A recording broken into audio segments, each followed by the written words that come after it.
Welcome back to the Unanimous Decision Podcast. I am your host, Yeah. DPalm. Follow me on Blue Sky.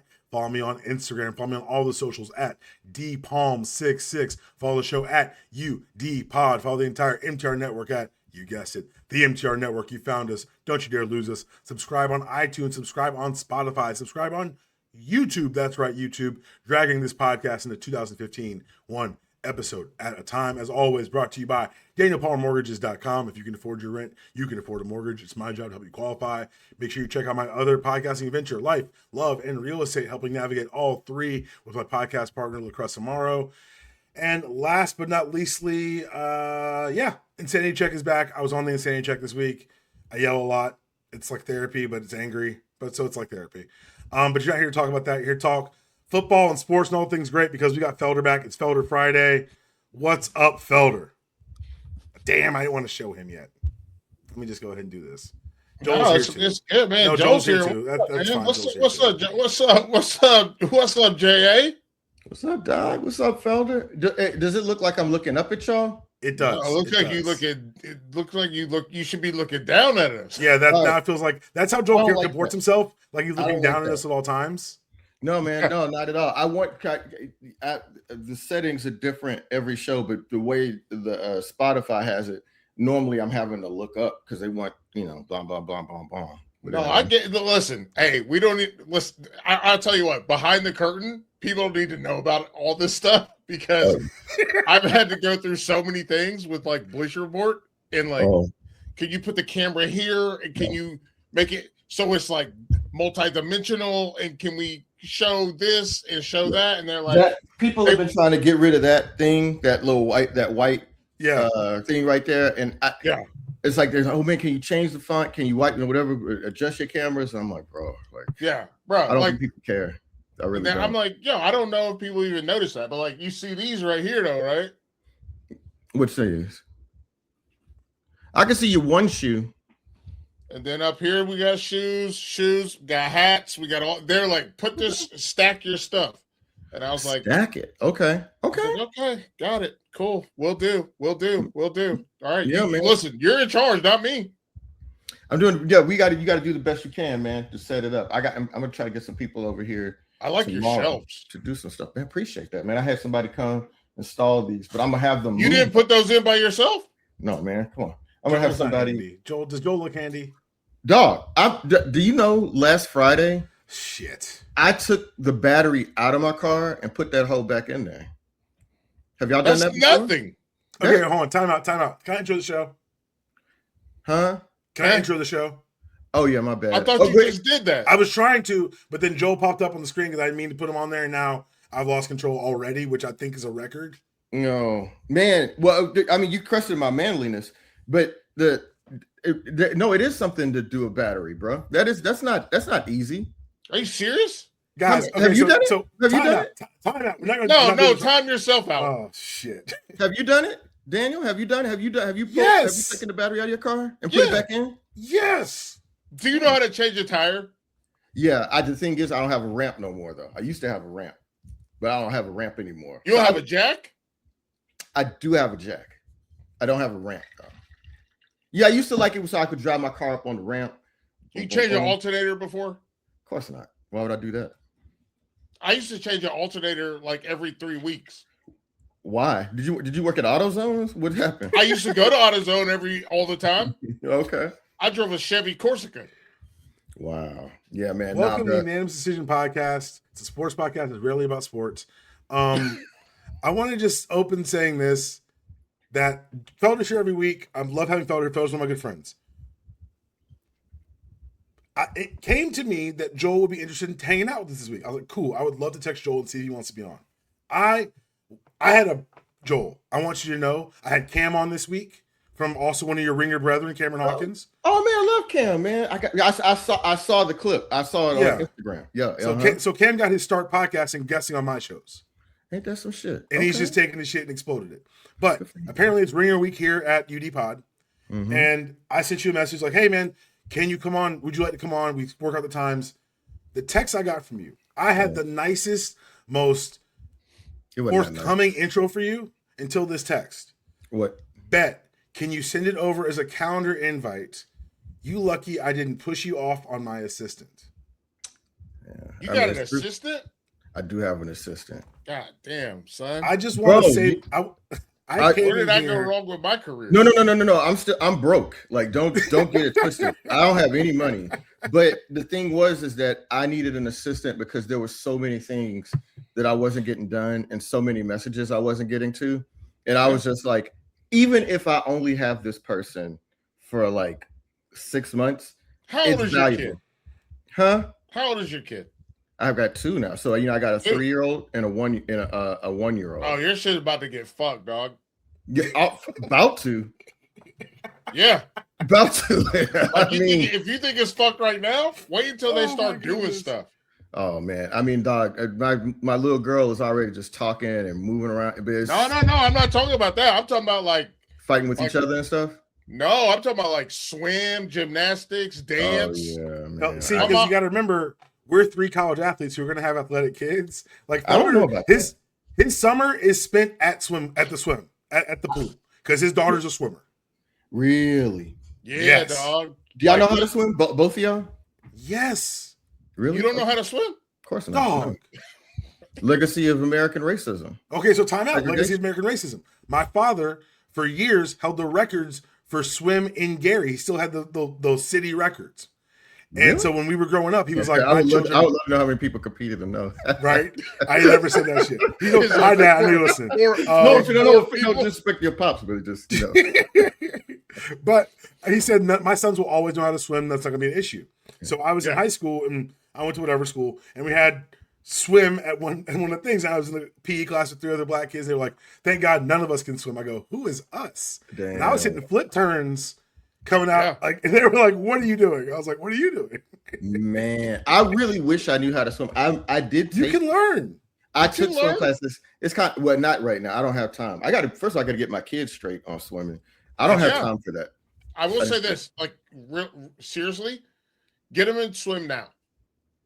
At 3 and 1. Well, so I did take, my son did go to swim lessons when he was like 18 months. He was kind of young, but he was really good. He likes the water, and now we just got to get him back into it again. So it's it's just about them not being afraid of the water. Yep, that's right. And then they start to. My daughter's 7, and she swims with the 10s. Oh wow! Okay. And I will say this, and this goes back to kind of the point that we're going to talk about, anyways.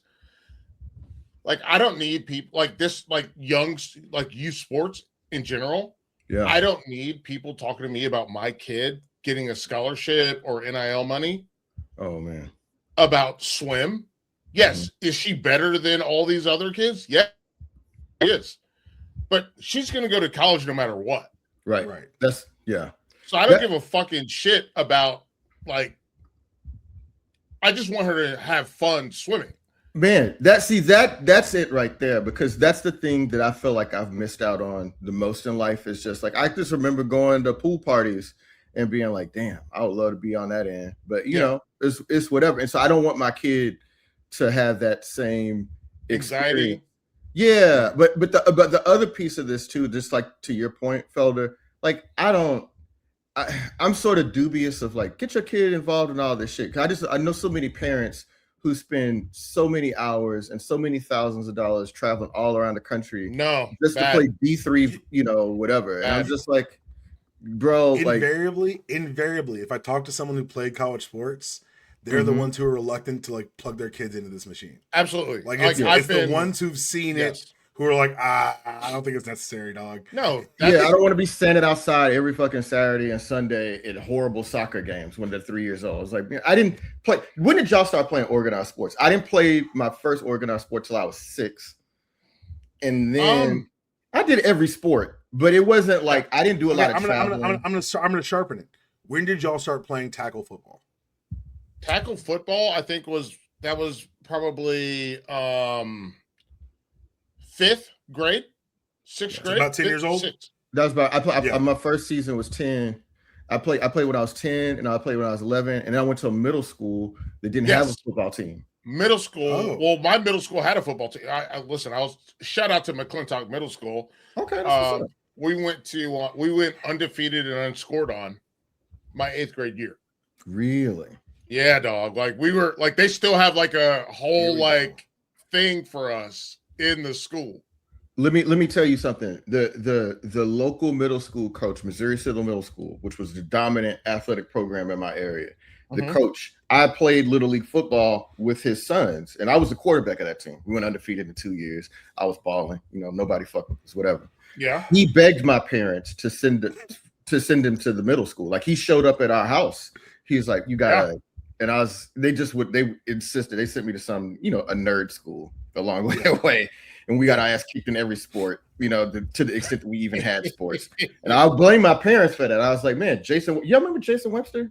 Yeah. Cornerback. Yeah, like Jason Webster and I, we grew up together, ran track together or whatever. And like all them, I was as good as Jason Webster as a kid. But, so I was like, he got to play middle school football. So, that's my excuse. Time out. Do we add this to the Joel folder of things he claims? The fastest 10-year-old? The Jason Webster and the Raise the Roof. Is that the three? Jason Webster. Are those your gimmicks now? One of the things I've enjoyed watching you. One of the things I've enjoyed watching. Joel doesn't have gimmicks, dude. These are real things. This is a life that I've had. Yeah. One of the things I've enjoyed watching you on the Ringer college football show. Your tailgate. Tailgate. Oh my goodness. Ringer tailgate. I apologize. Branding is everything. The thing I've enjoyed is watching. The same reason I enjoy when Hammond came on, when Felder was here, and that you're here. You guys get to see Felder's actually this person, that he's not putting on an act. And you've gotten to show people that you behave this way on and off camera. And I'm really excited that the world's getting to see. Like, you and the weird hater shit you do.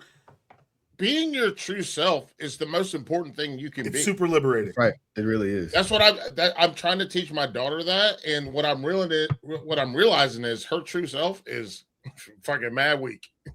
Oh, damn. Wow. You about your daughter? What? Like she's no. Look. Here's what I'm saying. I'm not saying it's bad. I'm saying, like, we went to awards day for the first semester awards. Joel, D. Palm. You know what award she won? Oh man, what? She won the Character and Kindness Award. That's beautiful. Okay. So that's what you need to cultivate because she don't have the other stuff. She didn't win the PE award. She didn't want to. That's tough, man. I mean, you just gonna have to get over that. You know what I mean? I gotta get over it. It's the same thing with me because look, again, my kids have a hard standard to meet 5th grade me. You know what I'm saying? Fastest 10-year-old in the country. I won the spelling bee. Oh yeah, I was a great basketball player, great football player. Like I won the Presidential Fitness Award.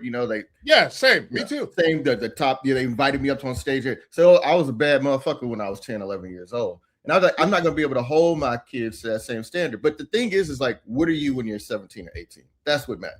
Like, when she gets it, the big thing for me, we do something called hurting time. Hurting time. Where so glad you're here. She gets to punch and hit me. Really? Oh, I want her to understand how to defend herself. Yeah. Oh, you want to put her in karate or some? She don't want to do karate. I tried. Yeah, let me tell you something, man. Hey, listen, if I can take the camera downstairs to my storage room, we got a bunch of sports equipment that she's never gonna use because she swim. Yeah. And if they would have told me. Yeah. If someone from up above would have said she's just gonna swim, all you need is a swimsuit and a snorkel and a TYR bag, goggles, then you wouldn't have to buy the soccer ball, the baseball, the mitt. You wouldn't have had to get the tennis racket. You wouldn't have had to buy we got high quality sports equipment downstairs. Hey, ship it south, dog. And it's just never like she's Matthew's on that demon time. Matthew Palmer is a giant. All his teachers say how smart he is, and he gets that light-skinned baby privilege where they don't blame him for shit. So I got a problem on my head. You in Georgia? That's the thing. My kid was in California. Mountain. Stone Mountain. Okay, I was in California, and that I'll never forget because my son, man, he's going to be a lot like me and his grandfather, and that angry. Angry is not quite the word, but that's kind of it can read like that. But he's got a very defined sense of self. Okay, and he just don't want. Well said. I don't want to take disrespect. I don't like. He'll say to me often, "Why are you talking to me like that?" And that's something that I say to people. You know what I mean? Stand on business. Yeah, like why are you talking to me like that? And so he doesn't suffer fools. He doesn't suffer fools. That's there you go. And so we were in his preschool, and so it got to the point. I mean, they didn't know shit about him, man. They were like, "Oh, he's really good at his alphabet." I was like, "Motherfucker, he been knowing his alphabet. Like, tell me something." Right. What what are you guys doing there? Anyway, he was having all these little run-ins, like fights and stuff, right? And so then I just suspected something was off, and so we brought in somebody to observe him, and they used the words unconscious bias, right? Mm-hmm. And that's so we had to get him out of that school. And I was just like, oh, because that's California, and even though he's kind of lighter, he's even lighter than me. I was just like, I see how it is out here, bro, California. So that's why I had to move him back east. You know what I'm saying? D Palm knows I was trying to. It was between Maryland and Atlanta. You know, I was trying to snow. Get him someplace. Now I'm stuck in snow. Yeah, no, it's. Trust me. Listen, you're talking to someone. Speaking of stuck in snow, you guys ever had a deep thigh bruise? Yeah.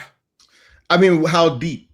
Like you could feel it like calcifying on the side of your leg. Yeah, I mean, kind of. Pretty boy running backs, man. Them pretty boy running backs. Hey, have I felt that pain? I don't know. Well, how would you get to my legs like that as a running back? You hit them from the side. Okay, no. I put my helmet Joe wouldn't tackle a lot. I run low. I run low, bro. I'm throwing shoulders at you. But anyway. Listen, when they go low, I go lower in the shallow ball. Wait, Joe, I have a serious question. So I know Felder can relate to this. On Sunday, we saw Super Bowl, and we saw Will Campbell live like literally in my stress nightmares. My stress dreams are we've identified you, and we're gonna pick on you all game. So as a running back, can you identify with this? As a Felder was a safety, I was a guard. If we heard our numbers, something had gone horribly wrong. If someone knew my name after a game, nobody should know Will Campbell's name. Yeah, but everyone does. Everybody knows his name. Everybody. They pulled up the clip from the NFL draft. Oh, that was so. What do you say? I would die to protect my quarterback. It was something like that. Yeah. Well, he should be dead right now. Yeah, I mean, Joel, can you relate to having a nightmare? Because as a running back, is there a nightmare? Is it like because I feel like if a running back, if you fumble, you get pulled. Like Will Campbell, there was no pulling. Will Campbell's like, "Hey man, you gonna own this? You got to stay out there." Yeah, that's the thing. As a running back, if you fuck up, because if you can't, I mean, the thing is, no matter how you good, if you keep fumbling, coach gonna take you out the game. Right? Yeah. Right. I think I tell you, I fumbled in a game my senior year. It got returned for a touchdown, and we lost by a touchdown. At TCU? No. When I was in high school. Yeah. I guess our main rival, dude picked up my fumble, ran it in for a touchdown, and we lost 14-7. But so that's embarrassing. I think pass pro is kind of like, but it's not even like what Will Campbell is, because it's not the same. But it's just like if a defense is like that running back can't block, you know what I'm saying? And so we're gonna send somebody. Like Kenneth Walker. We're gonna confuse him. Yeah, right. We're gonna confuse him. But the thing is, usually if you can't block as a running back, coach can't play you because they can't afford to risk the run. Like no matter how good of it depends on the offense, obviously, right? Right. If they can't depend on you to protect the quarterback, you can't play. So it ain't nothing like what Will Campbell went. They're just like Will Campbell's like. That's the thing I love about NFL or sports. It's like when they identify, your food, and we're gonna fuck with you until you stop it, or they take you out of the game. Felder and I joke on the podcast. It's in college. Most of these kids are going pro in something else. The job of a college coordinator is find the accountant. Go find me the accountants. And pick on the accountants. Listen, find me the Amazon guy. Right. So like it's literally like you guys. We've all seen we saw the Water Boy, right? Yeah. Oh yeah. And we got my man. He's like, "Where's my bitch? Where's my bitch? There's my bitch." Yeah. And he kicks the onside kick right at him, and good to go. So it just, it was a really rough one. With respect to the Super Bowl, though, like the dark side, like I had to have a conversation with my wife. My wife went to. So I don't know if you guys know this. My wife went to Michigan State. Oh, I knew that. Okay. I'm actually in the process of getting a Michigan State puzzle framed for her. Nice. to hang up in our downstairs bar area. It only has wild turkey, Joel. Just know that. If you ever go to his house, it's only wild turkey in that motherfucker, and he will make you drink it. I have Tito's now. Ooh, variety. It's leftover from when my wife's best friend came. It's leftover. I'm not Tito's. I can't drink. I mean, I'm more like, you got a Mike's Hard Lemonade in here or woodchuck cider? I got some White Claw in the downstairs fridge. Right. I got some White Claws. Yeah, I'm more of a sweets kind of drinker person. White Claws are sweet, aren't they? I don't know. I've had two ever. I never had one. White Claws are sweet. Okay, they're sweet. And also, as you get a Bartles and James. Yeah, Bucks bottle. I'm not, man. It's funny. I remember one of my funny stories. My dad had a cooler in his car. I don't know why he gave me a Bartles and James for some reason. I know I wasn't of age. I was in high school or something. He was like, he let me sip on it, and I was like, all right, you know what I'm saying? I like this. You know what? I'm gonna get Joel on some Boone's Farm. I'll fuck with Boone's Farm, dude. I'll tell you what. You drop 2 Boone's Farms in there. Oh, let's go. Yeah, I'm whatever, man. But I'm really a cider guy. Like I'll like drink a cider. I like a cider, woodchuck cider. You know what I'm saying? Woodchuck. Yeah, I know exactly what you're talking about. And something like that. I'll go on those. It just sets it off real nice. Goes with a nice meal, and it makes me just feel real calm. Oh, give me 2 fingers of wild turkey. 2 fingers of wild turkey, man. No ice. Keep it neat. Damn, bro. I can't drink like that anymore. I'm thinking about how I used to drink. It'll never be like it was. It's hardcore. I'm glad for that. It'll never be like it was. Yeah. I survived. Yeah, I mean, I have kids now. The idea of me being drunk seems real because I've got to be lucid around my children most of the time. Yeah, absolutely. It feels like this, for me at least, there's this adrenaline pump that is the whole time I'm on alert about my kid. Yep. Like I gotta watch. What are you doing? Where are you going? Then when she goes being drunk, it's a lot less fun when you got the anxiety on top of it. Yeah. When she goes to bed, I'm like, yes. Yeah, right. It's finally exciting. It's like I'm off duty now.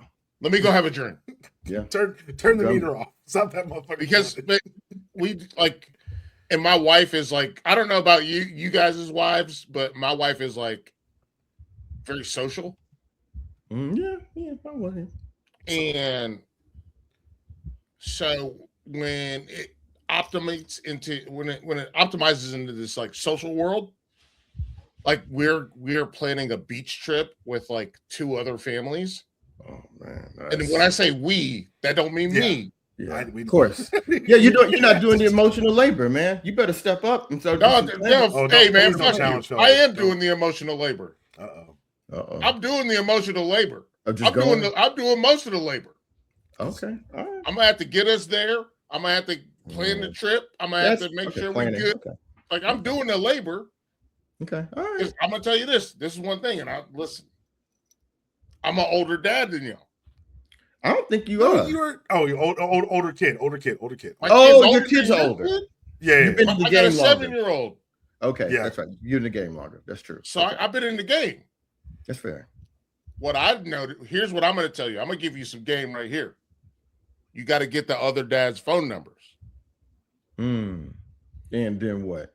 And then you guys can plan stuff so that the wives don't have to do what you mentioned, the emotional labor. And then you can also plan stuff that you actually would like to do with your kid. Get a hand on the wheel. I hear you. Yeah. Okay. Yeah. Like we go to, so I don't want to go to UNCC games, Charlotte games. That shit is like, it's not that they're bad. It's that it is an hour across town. Damn. I didn't even know Charlotte was big like that. Oh, Charlotte is big like Atlanta. Charlotte is big like Houston. Yeah. Charlotte is really. It's all that urban sprawl. We're gonna talk about that at some point because I went to Charlotte one time and I was shocked. I thought, is this it? I just remember being like, where's all the other stuff at, man? I was downtown, so this is 2000. First of all, we don't call it downtown; we call it uptown. Okay. And you were uptown, and it was small, right? Yeah, there wasn't a lot outside of that. There's so much outside of it. Yeah, that must be it. It's like going downtown in Atlanta. It's not the same. Like it's not. You didn't go. But you went in downtown Atlanta. You still see all the other shit around. Like you get down there and it's like, okay, on the other side of the freeway. Yeah, I hear what you're saying. Whatever, you can see it all. And it was maybe it was just late, and I didn't get to appreciate Charlotte in the way that I should. No, Charlotte is like a very much neighborhood oriented place. Okay. I live in South Charlotte, and listen, I'll check my privilege. I live in South Charlotte. I live next to, you know where they have the PGA Championship, Quail Hollow. Yeah, I've heard of that before. Yeah, I drive by there every single day to take my kid to school. Wealth. Yeah, I'm not wealthy. Wealth. I live in the live near a golf course. You're not wealthy. Okay. Oh, I drive past 2 golf courses to get my kid to school. Get it straight. Okay. No, that's not a flex. It's a little flex, Felder. The only part of that was a flex is that my streets were very clean because they used their grounds crew to clean the streets so that members can get into the country club. Man, see, I'm not a part of it. Close to it though. I'm close. It's good, man. You have kids at this point. Well, what I'm saying is, I work hard. I want my kids to live in a neighborhood that is, near golf. Joe, let me tell you something. Do you know how many kids are? So, school got out on December 19th. Yeah. For Christmas break. Uh-huh. Then we had an ice storm. Yeah. Then we had a snowstorm. Right. At multiple points, there were 7 kids in my house. Oh. I got 1 kid. There were 7. Are you part of some sort of like a homeschooling collective or something? No, these kids are just there. It's like a neighborhood. What's your dad call it? What's your dad call it? He called it a Kool-Aid house. The Kool-Aid house. And these kids, they're like, yo, Rosalind's house, their snacks suck shit. Oh man. Sadie's house, she got a single dad, and he don't help with nothing, and he definitely don't make dinner. Oh yeah. Were they door dashing it every night? I don't know what they do. I think it's mostly just like frozen food that he heats up. I get it. Yeah. I mean, I would if I was a single dad, it'd be the same way, probably. Yeah. And they're like, but you know what? We can go to Savannah's dad's house. Yeah. And he's gonna make pizza every Wednesday. Yeah, that's right. Felder, that's right. You do your thug thizzle in the kitchen, man. You really be on it. They're like, yo, Friday, we can come by on Friday. We know we're gonna get burgers, or we're gonna get like a fried chicken sandwich, and we're gonna have fries. If you stop feeding, they'll stop showing up. We got the Fat Boys. You know about these? Yo, okay, so this got me last week. Have you heard of a Fat Boy ice cream sandwich? Not at all. Is that a big thing out here in North Carolina? I am an offensive lineman in heart and spirit and body. Joe, these look them up. Are disgusting. Fat Boy ice cream sandwich. Okay. Look it up. They're reprehensible. You should not have them in your homes. They should not be sold for people's consumptions. Look at the size. Go look at the size next to a human hand. Like it's so good. This motherfucker. No, you don't like an ice cream sandwich? I do, but I also like my heart. What are you talking about? Oh man, bro, ice cream sandwiches are delicious, bro. But they're small, they're compact. It's an ice cream sandwich. You keep it moving. I'm setting aside an hour of my day for one of these. What are you talking about? Man, yeah, bro. I fuck with this, bro. Hold on. Yeah. Guess what? So do these other kids. Yeah. I mean, that's nice. That's nice. So they come over and they're like, "Is it ice cream sandwich time?" Man, I feel it. Man, so you don't have a problem with, because I feel like there's a big thing, and especially like kids and moms are different now, but they're just like, oh well, this one is they don't eat gluten or whatever. I already had to do that. I had to do that for Valentine's dietary Day. restrictions. Okay, yeah. Yeah, I had to. We're doing it's Skittles and Starburst only for the Valentine's Day party at my kid's school on Friday. Nice. And they said Kit Kat, and I was like, I'm not buying Kit Kats. That's a trash ass candy, personally. That's how I feel. I don't think it's trash. I mean, it's not special anymore, but it's not special anymore. That's true. I'm not buying Kit Kats. I'll just do the Skittles and the Starburst. And but no, I like my house they come to, they eat these. Did you see the price on these? Fat Boys? You know what? I cut off the screen. Do you get them at a grocery store or something? Yeah. Fat Boy ice cream. It's $6 per pack.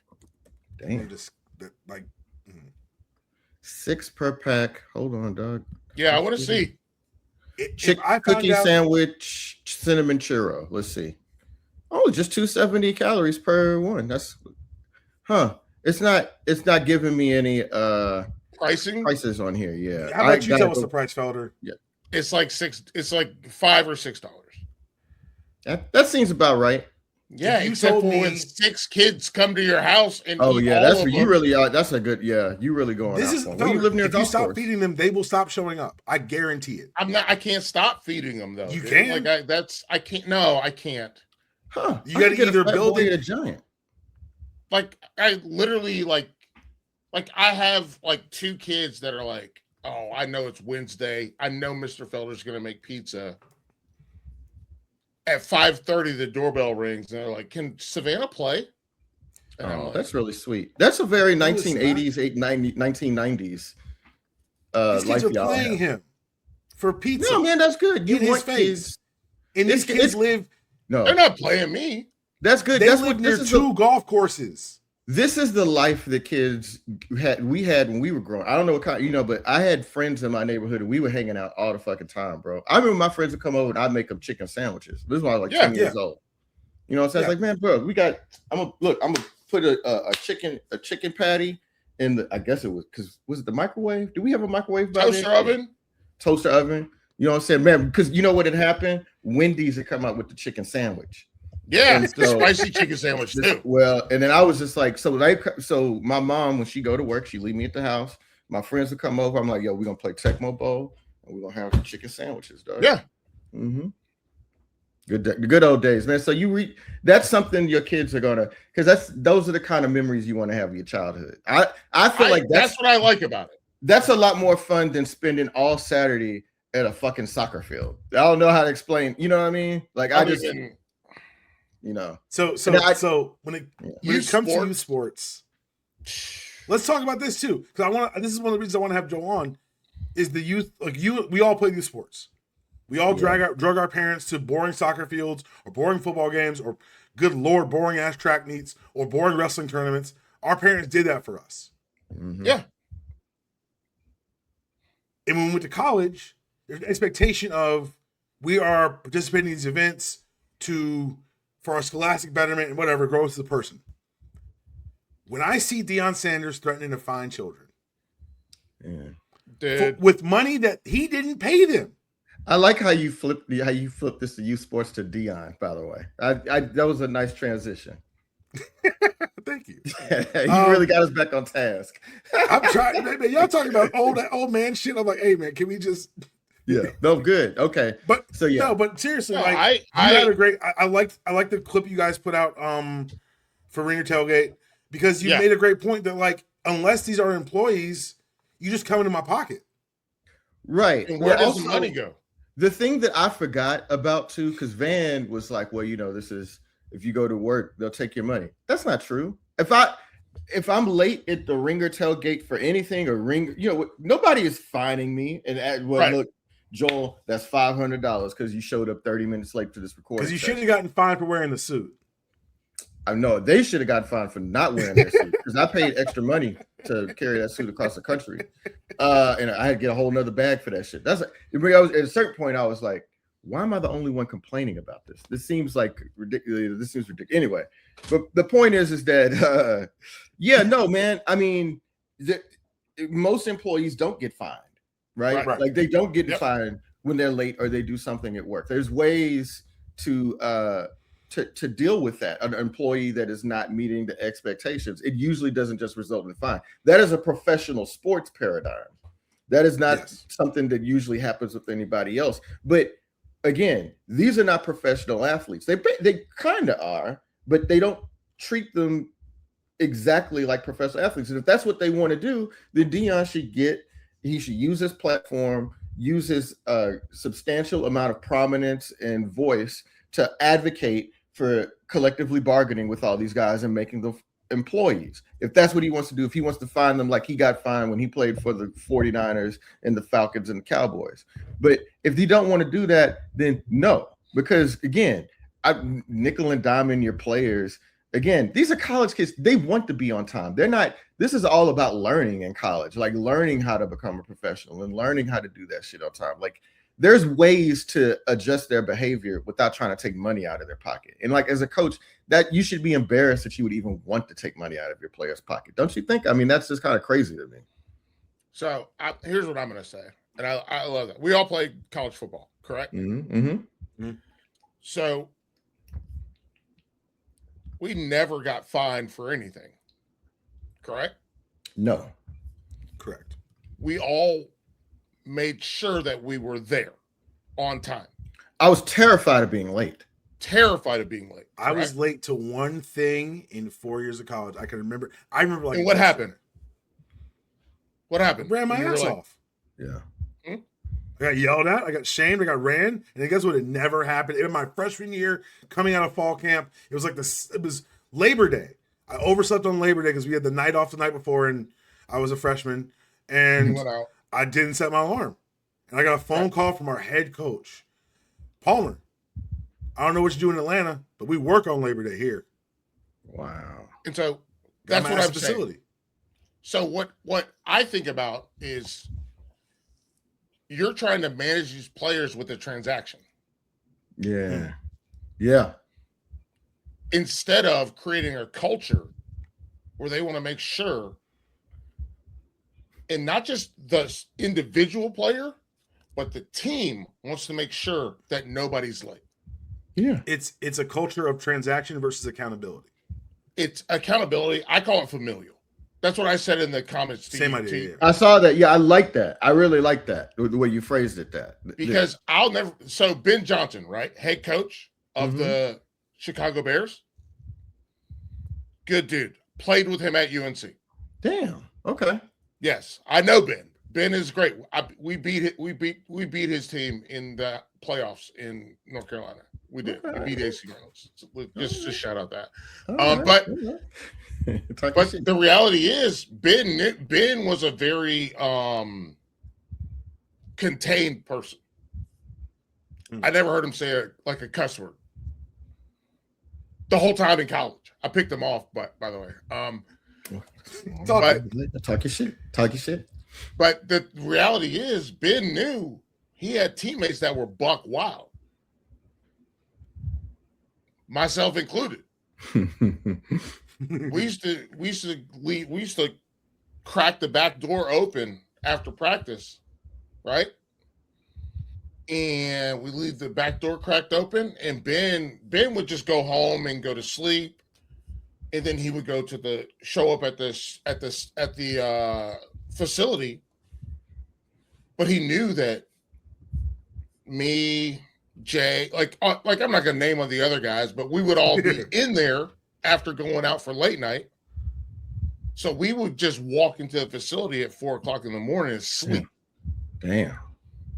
And Ben was like, guys, get up. We got to go. We can't be late. And we would get up and we would go. They didn't have to fine us. The quote you just said right there is the one that I think is the biggest problem, but change in college football. When Ben woke you up, he didn't say, y'all can't be late. He said, we can't be late. Yes, we can't be late. We can't be late, right. We can't be late. And I think that's a whole thing of, I guess I'm realizing like it feels like there's not a we anymore. I think that there is, because I think that it doesn't, like, especially if you go into a program where you see that the team, because I think everybody wants to be a part of something. Like when you join, especially if you come in as a freshman, all you want to do is fit in. Like that was my thing. Yes. When I came in as a freshman, I want to stand out for my play, but I want to fit in with everybody. So if everybody's getting their head shaved, I guess I got to get my head shaved. If we all gonna go do do an extra running session after practice to, absolutely. But we all want to work hard. We're all gonna do right. All I want to do is be a part of the team. And if like you can't create that, or if players come in and they can sense that that's not a part of your program, that is a Deion problem. Exactly. And it's larger than a Deion problem, because Felder, you and I have talked about this for years now. It's really hard to create something that has no foundation. You look at the programs that have been successful over the last 5-10 years, invariably they've had some of that. The major exception being Florida State, who did that microwave thing, and the second they ran into adversity, what happened? Finger pointing. Why are we getting singled out? And it folded, and it hasn't recovered since. They got decimated in a way by a Georgia team who missed the playoff for losing the SEC title game. Mm-hmm. Did Kirby Smart and them say, "Oh, this is unfair. We shouldn't be shot"? No, they went and kicked them boys' asses and ruined that program and salted the earth. Same thing they did to the Horned Frogs a couple years earlier. Don't smile. Yeah, don't sound. That's. I mean, we all sitting at home right now. You know what I'm saying? Like, you know, okay. Here's what I'm saying. I think that there are two things. These are the 2 points I will stand on, and I will stand on business for these 2 things. One, you have to add value. Mm-hmm. And that is, again, that's the familial versus transactional. You have to make the players feel like you care. Mm-hmm.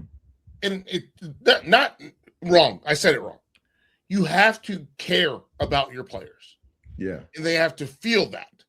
Yeah. Yes. And know that you matter. Yeah. Like I don't know about you guys, but I still talk to the guy that recruited me, Gunnar Brewer. He's a wide receivers coach. But I didn't play wide receiver. But he was the guy, my area recruiting coordinator. Yeah. Mm-hmm. He still texts me on my birthday.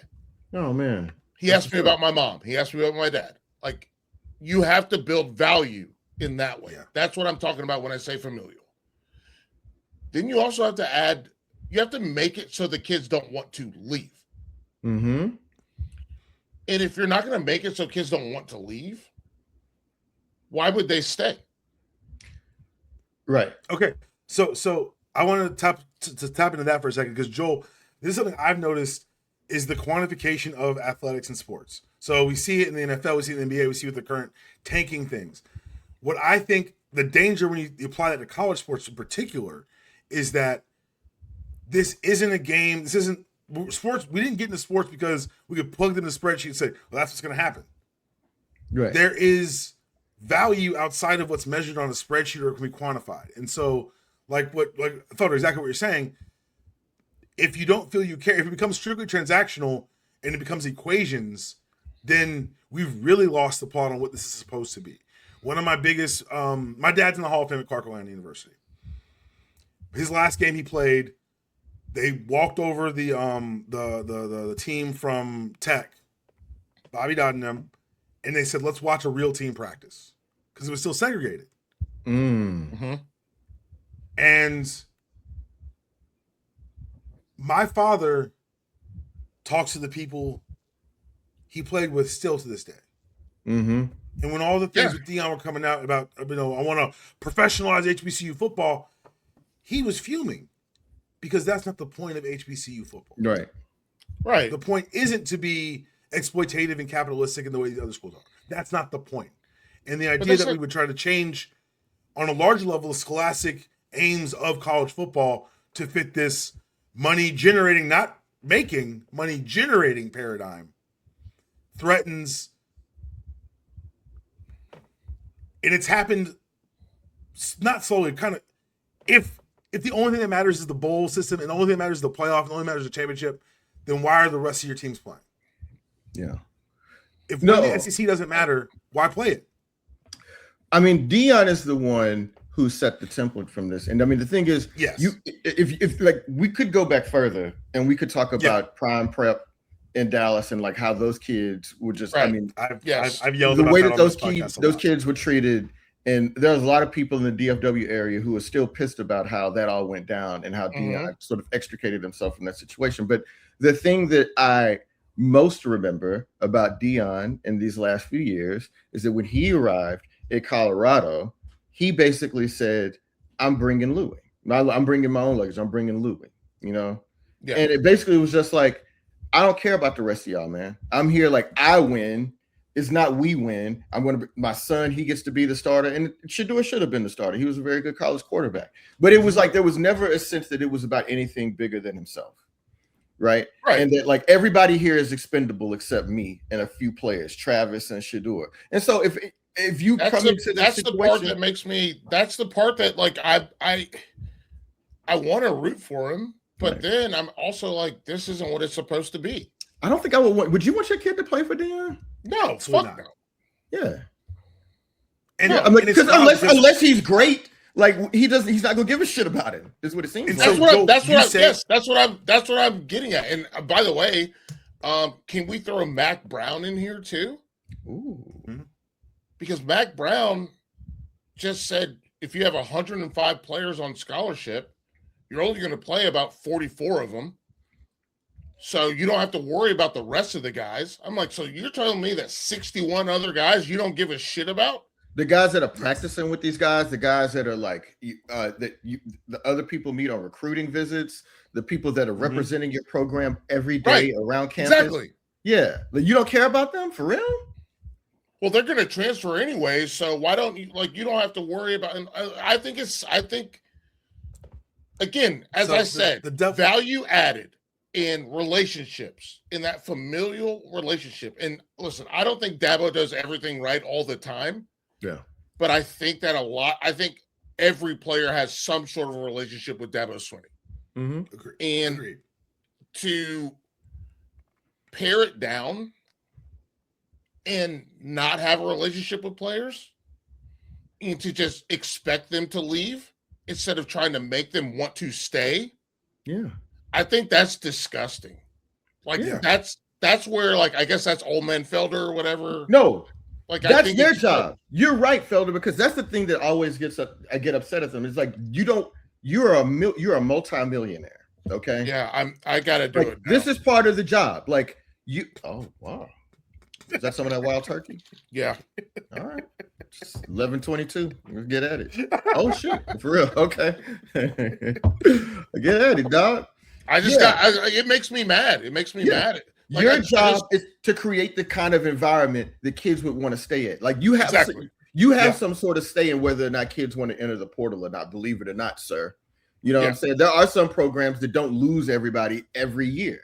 But if you create an environment where I only care about the ones that are going to play or that could play someday, and you don't want culture setters, people that are advocates for your program, people that are going to represent your program, people who will talk well about you and show you, hey, look, man, you can get plugged into the community doing this. Or dog, people on scout team are important. You know, I'm saying that because I was a scout team guy. So you know what I'm saying? Yeah. You guys were very important.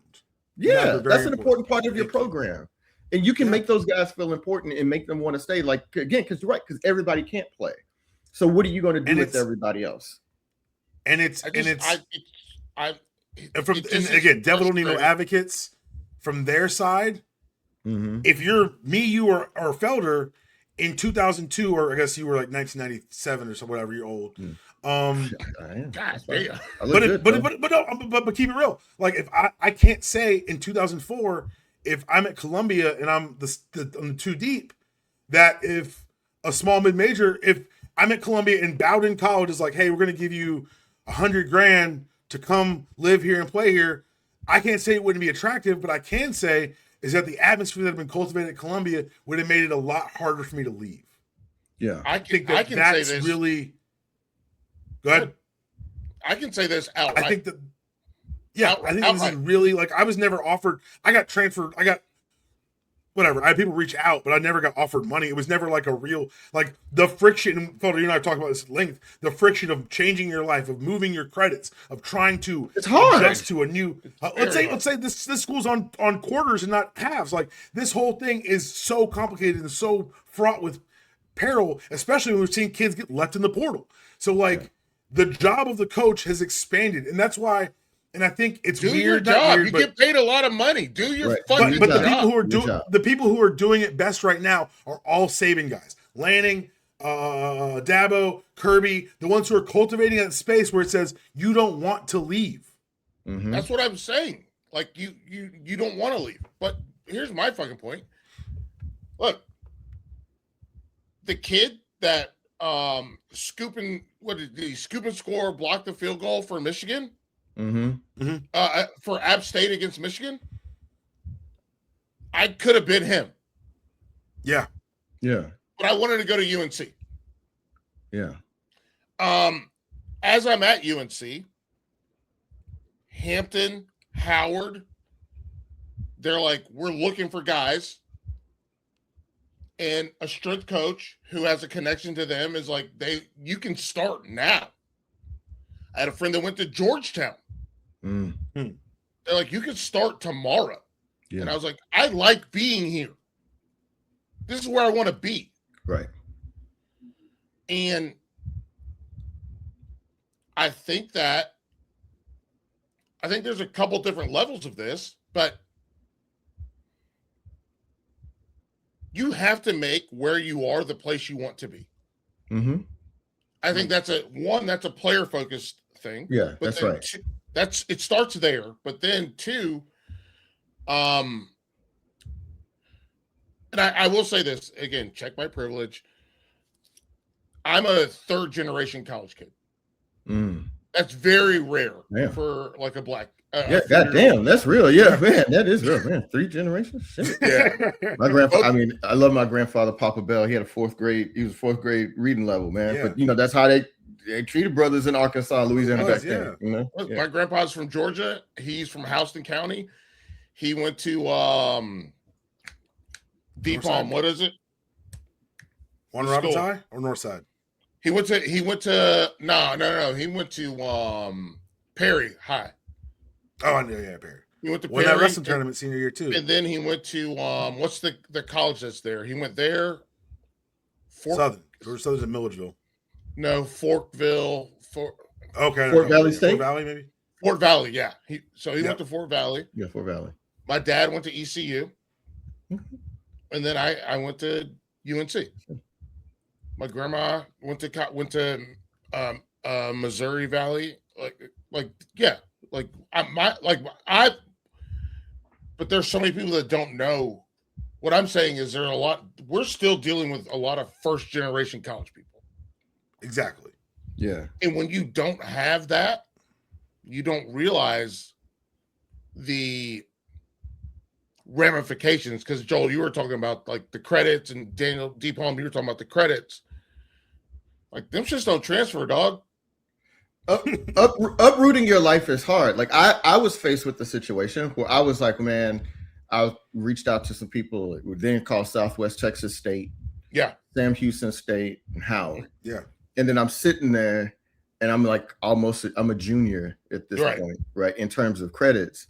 And I'm like, bro, I'm almost done. I mean, am I going to start over? Do I really want to start over? And I'm like, when I'm 26 years old, am I going to be playing football? Most likely. Probably. I don't want to be playing football when I'm 26 years old. Yeah. So at a certain point, this is like, I've made this home for better or worse. Like my college experience wasn't, I don't want to get into that. That's a whole nother story. But I was just like, I need to make this work for me. Right. And anything else will be so much more difficult.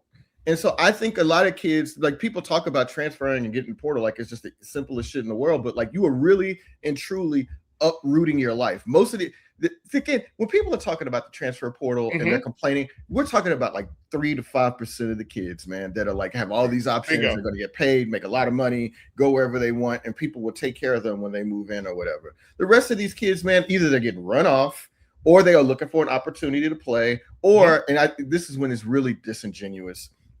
And they start including the numbers of the guys in D2 and D3.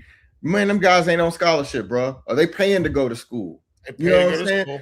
And so they're looking for opportunities to make money. Sometimes you enter the portal, people will take a little bit more interest and look at you or whatever. But like these people are looking for a chance to elevate. It's not kids just wanting to bounce around the world and be TJ Finley just for the fun of it. They're looking for opportialistic. Right. And again, TJ Finley is still another kid who's looking for opportunity. No. It's just funny. But it's like realistic, like but it's also like a bunch of different 6'7". I don't know what it means, but whatever. Yeah. But like but it's provocative. It feels like juggling balls to me. It feels like the Sam Cassell dance. It feels like the Sam Cassell dance. Yeah, kind of like you bring it up a little bit. Yeah, because like Sam, I can sell. Yeah. But no, like the reality of it is, like there's your credits that are here. Because I played with Gerald Sensabaugh, and I will tell you this, and I will never give anyone more credit than Gerald Sensabaugh for me being able to do the job I have. Because Gerald came when East Tennessee, when they shut down their football program, he transferred to UNC. This man still holds the combine vertical record. Oh, does he really? 46. God damn. Yeah, it's insane. That is crazy. Hey, what did you jump? Me? Yeah. 34 and a half. Damn, boy, I jumped higher than you. You did? Oh, man, I thought 34 and a half was pretty good. I jumped to 38. I want to go say shit. I jumped higher than you. That's all right, though.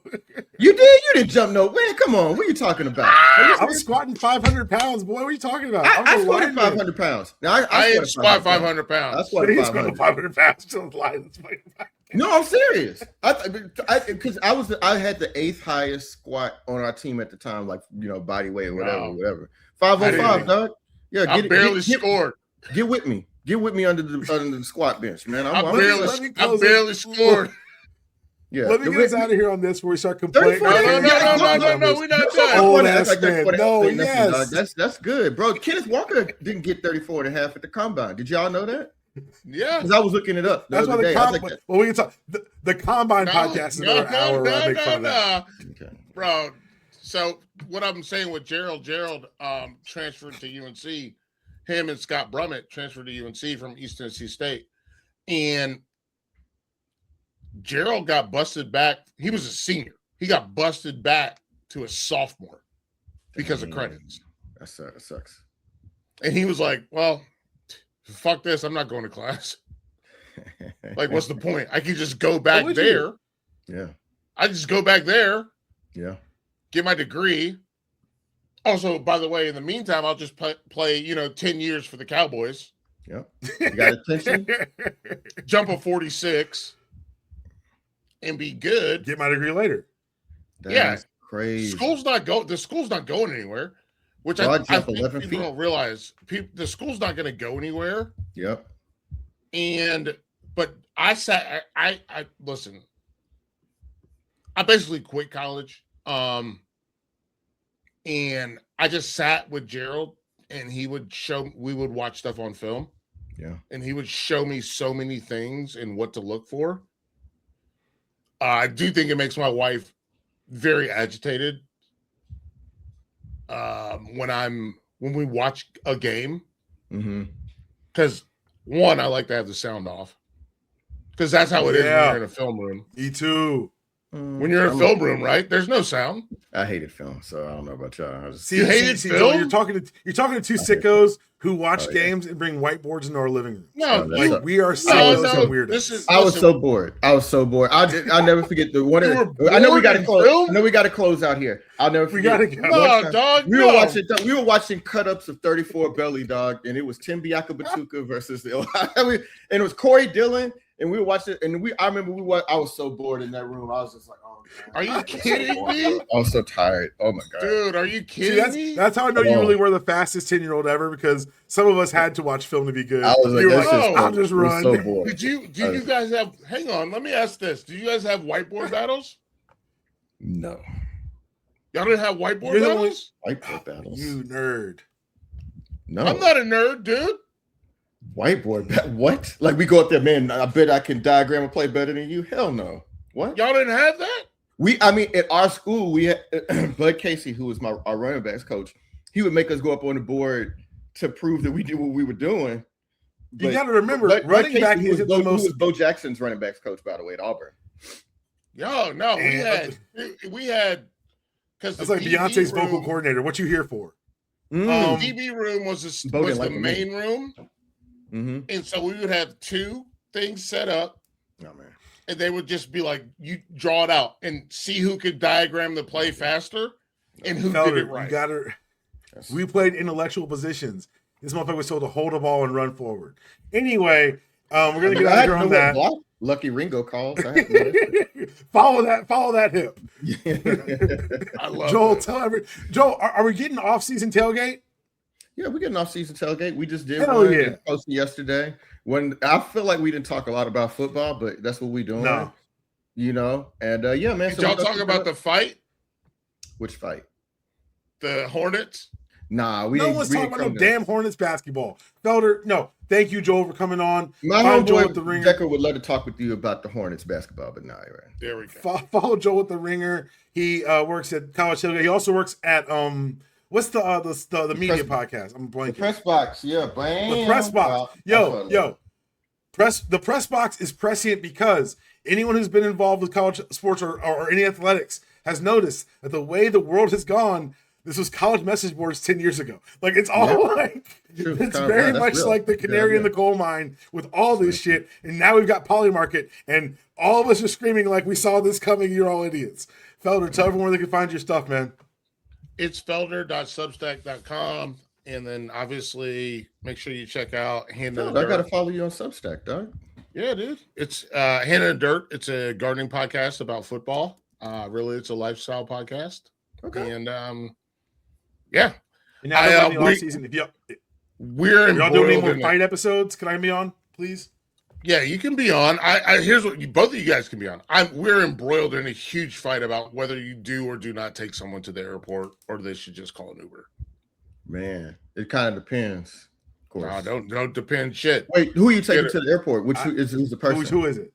I'm not taking nobody to the airport. Is it a person you're dating? I'm not taking nobody to the airport. I don't know about that. I'll take my mom to the airport if I can do it. I'll call her Uber Black. Damn. I'm gonna leave on this shameful admission. Uber Black. The last time my mama needed to go to the airport, I was like, "Mama, let's call you an Uber." And I'll do that. No, she wasn't having it. In a pinch. I will in a pinch. If I can do it, if I can take you, I will do it.